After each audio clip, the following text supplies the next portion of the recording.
So we'll see. We're going to talk about at-home testing and diagnostics. We're going to talk about Vectis. We'll see if we get as intimate as we did yesterday at the speakers dinner, Yeah. which is quite personal. But I mean that it drives this point home that these are very personal tests that we're taking. Absolutely. Yeah. I mean, I think access to care is probably one of the most critical things that we can be working on, and this is core to it. So explain a little bit about what Vectis does, how it helps the at-home testing market, and why you picked that particular slice of the market to sort of enable and support.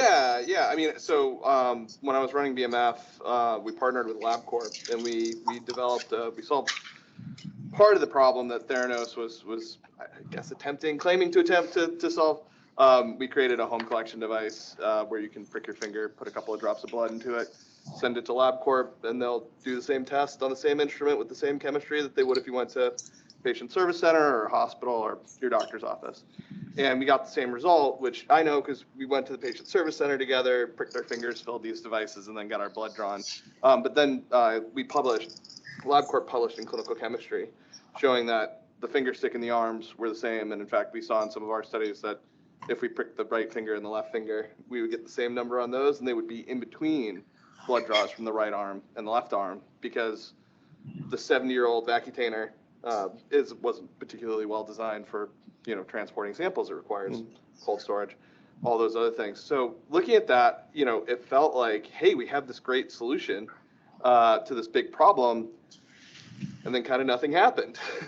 And so when we started digging into it, we saw that there were all these other pieces of the ecosystem that were missing.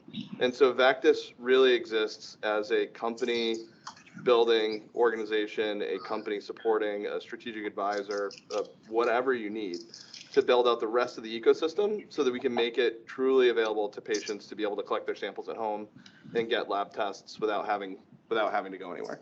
And given that lab tests direct like 70% of medical decisions, like $3 trillion of $4 trillion of medical spend, it seems pretty critical to have that available to patients in their home.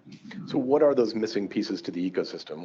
Why didn't it just take off? Yeah, I would say that the biggest one, and this is why we started Next Medical Labs, is that labs aren't actually able to process home collected samples with the same repeatability and the same really just cost that they can Vacutainer. So there's 30, 40 years of innovation around automation in Vacutainers. There's like 2 years of innovation. Does everybody know what a Vacutainer is? These are the little tubes of blood the little tubes they use to draw your blood. So they're literally like a shot glass with salt inside and a rubber stopper on the top that has a vacuum inside to pull. And they literally developed in the 50s. The original stoppers were made out of cork. I mean, this is like, we were still using rabbits to test people for pregnancy, which is maybe too gross to get into too much. But wait till they find out where we're going to wind up. Oh, I know. The home testing market is rich with opportunities for embarrassment. So the technology's outdated. They're having trouble scaling it up. How do you help companies? Yeah, so a lot of times we end up advising companies who are they're building on the work that we did at BMF. They're making the next generation of home collection devices. So we help them think about, I used to get this question all the time. What's the one thing that Theranos got wrong? It's like everything. They got everything wrong. And most importantly, on the sample acquisition part, like getting blood from the person to the lab, there's about 100 different things that you have to have like 100% right. And so we help companies go through that checklist and figure out what do they have done already, what do they have left to do. One of the teams that we work with, they've got a great solution for separating red cells from plasma, which is an important part of the process, but that's all they have. And so we told them, like, you're a technology company, not a product company. Here's 100 product companies that would benefit from your technology. And it's just making those kind of connections between, the groups that are building pieces so that they can come together as a whole. But I mean, the number of things that are missing from that ecosystem, we've built a whole consulting business around, like, there's so many of them. I don't know that we'll ever get them all. I think we'll be able to get enough, It's also, there's a marketing aspect to it where if it's an at-home product, it almost becomes more of a consumer product. Yes. And therefore you need consumer-oriented marketing in order to reach people? There's that, but there's also in the product design, the thing that I hear from teams all the time is our product's really easy to use. And I said, yes, it's absolutely easy to use. I've said this 100 times to 100 companies. It's also super easy to use wrong. And the bigger issue is actually making these products very difficult to use incorrectly. And so one of my core focuses over my 20 some odd years has been, this is like a mouthful, like mechanically guided user interfaces for diagnostic disposables. So if you like parse out like that long, series of adjectives, really what we're trying to get at is making devices so that people look at them and they understand how to use them immediately, and they have a really hard time using them wrong. And that's one of the core things when you move from a literal captive audience. We have a patient in a bed in the hospital, unable to get away from us. We can do whatever we want to them. The products don't need to be user friendly at all, right? But when you're talking about a person in their home who's maybe doing this kind of testing for the first time, it needs to be a very smooth, simple experience in order for them to ever want to do it again, and certainly for them to want to tell someone else to do it. I was going to say, I took a COVID test, at-home COVID test last week. I had sniffles. I was like, oh, I got a conference next week. I better not have COVID.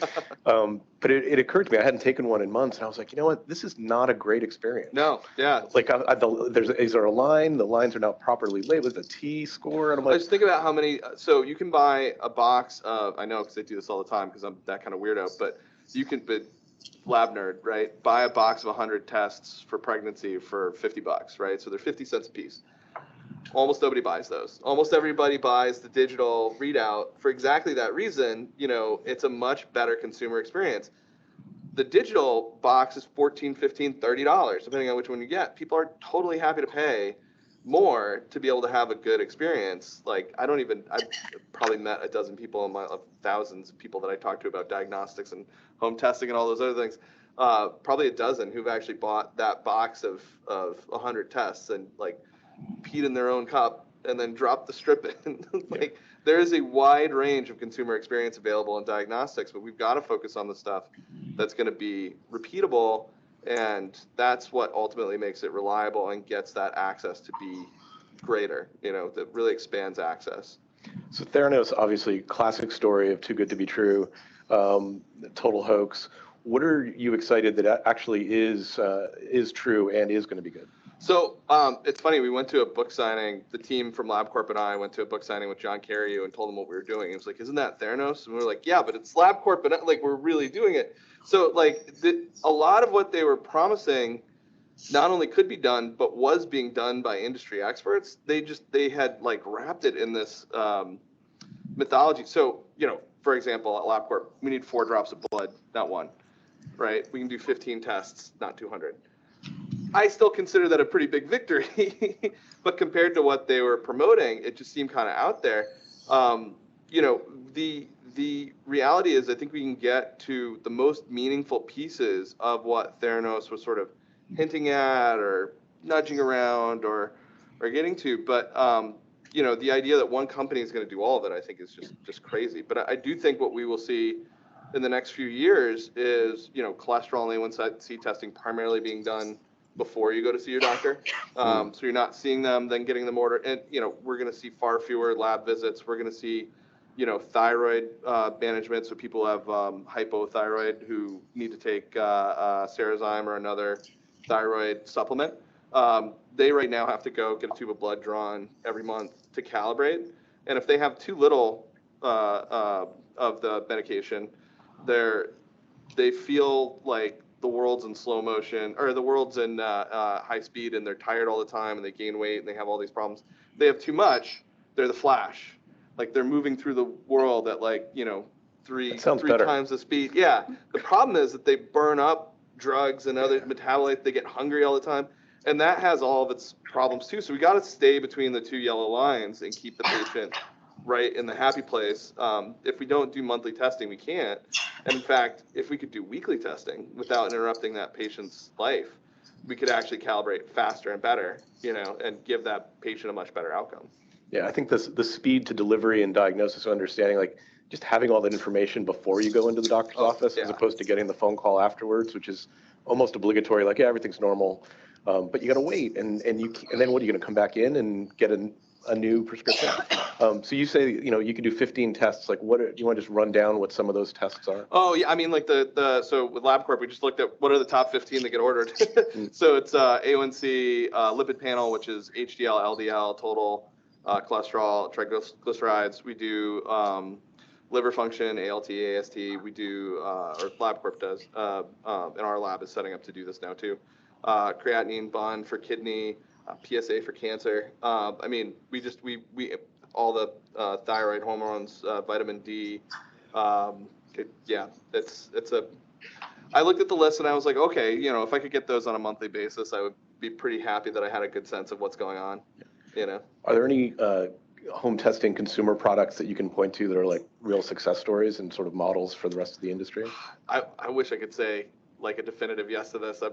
Like maybe some of the almost successes are more interesting. So I mentioned before, if it's easy to use, that's the only way that someone's going to recommend it to somebody else. So Bayer launched the A1C Now product. I think this was like 2006 with the Jonas Brothers. One of the Jonas Brothers is a type 1 diabetic. A1C is what you want to monitor if you have diabetes. And they launched it with the Logan Simple Wins, right? The idea being kind of it's a 2-for-1. It's like you want to do things that are little wins that move you towards your bigger goal, but also like we want to do simple things because those are the ones we're going to win with, right? This had 11 steps. It had 2 steps that had multiple steps in the 11. It had 4 main failure modes, and in its FDA study, 40% of first-time users failed to use it correctly. So this was considered a big success in 2006, and I remember like looking at it and being like, "This is where the bar is." I mean, like here, really, And we, even then, before we had formed Vectus, reached out to Bayer and started working with them on a way to just prick your finger, add a drop of blood, push the cartridge into the device, and get a result. And one of the things that I found was that these big companies, and Bayer's certainly not alone in this, there's no one in the company that's actually incentivized to see that kind of innovation happen within the organization. They would rather you build your own company and then they go acquire it because it's easier to explain to Wall Street than it is to explain like, yeah, we poured like $40 million into building this thing, and by the way, we didn't move fast enough. We didn't get the sign-offs, we didn't get the whatever internal compatibility we needed to have it happen. So we've got time for like 1 or 2 questions before we go to break. Anyone over there on the right? Oh. Thanks, Kendall. What are the challenges to the next biggest opportunity you have beyond the 15 things you do? I would say that the biggest issue, there's 2 pieces to it. One is, I quote Anna Karenina all the time on this, all happy families are happy in the same way, all unhappy families are unhappy in their own unique way. Analytes are the same, the biomarkers that we measure, like cholesterol and A1C. The ones that are happy are all happy for the same reasons. The ones that are unhappy require their own unique solution. And that means that extending that list gets harder and harder and harder the further we go. The other thing is like everything has to be super automated, super reliable, super low cost. So like our COVID test, I think all in our COGS were like 83 cents. And we consider that like a very expensive test. Whereas the average lab running COVID, their cost was on the order of like $15 to $20. And so it's really getting the cost of these things down low enough that they can be the commodity that they need to be. That's a great point. Good point. Anyone else? Oh, yeah, there we go. Hey there. So you mentioned LabCorp, and I know that in 2020, 2021, they really pushed out the LabCorp on-demand heavy marketing campaign. And the benefit of that was to be able to get lab tests done outside of your doctor, but still be able to do it at a PSC. And because of that, insurers were still willing to kind of pay for and cover that because there was less risk of being able to work directly with the PSC. What are you seeing or what are you forecasting in terms of insurers and payers being willing to cover something like this that happens at home that might present more risk or more failure, more requirement to do retesting? Yeah, so two quick things on that one too. This is my 2-second ad, if that's okay. You should all join the American Telemedicine Association Home Testing Special Interest Group because we're talking to CMS about this now. I would say like the biggest issue is that a lot of folks in the industry have been saying, well, if it's going to be a home test, we need to accept that there's lower standards. I just disagree. I think if we're going to give people a result that they're going to make a decision on, it has to be as good as it would be if it was a blood draw. And by that, I don't mean the like lab nerdy analytical, like sensitivity needs to be precisely the same. What I mean is that the tool needs to be as reliable as the lab would be for its specific application. So for screening for HIV in a population where we think they've had, they've been positive for a while, home testing is great. If we think this person got HIV 2 days ago or 3 days ago, it needs to be a traditional lab test. So it's looking at the specific applications and tailoring to that.